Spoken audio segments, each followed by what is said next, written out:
Hey, my name is Max Murphy. I just tried the Peak Solice Pro 3 for the first time. What I love about the Solice Pro 3 is the adjustable stroke. I use a lot of different techniques in my tattooing. So I do a lot of big bold lines, fine line detailing, a lot of stippling, and a ton of packings. One thing I love about this one that is different from the previous machine is it has an increased battery life, which is awesome. It also just looks freaking sick, so that's kind of cool. You can get the batteries for these separately too, so if you want to get like a separate battery to have one on hand. I tattooed for, I think, 5.5 hours today on the skin, actual machine time, and this was full when I started and it's still at 42%. You have the readout both in volts and hertz.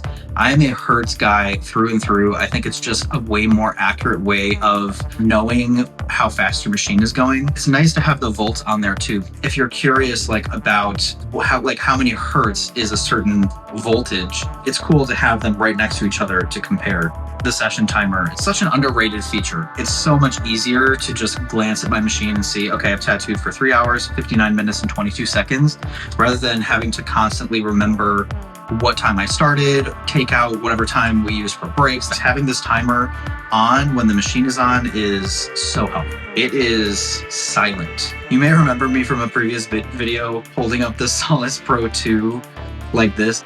Holy shit. You literally can't hear it. You can't hear it. It's silent. I don't know, it doesn't have a cartridge in it right now, but even with the cartridge inserted into the machine, it's basically silent.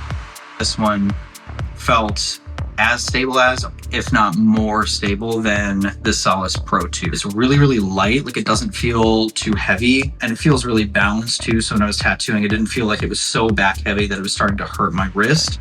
Just a great machine all in all. I love Peak. I think they make really, really solid, dependable products. You can't beat the price point, but outside of that, they're just really solid machines.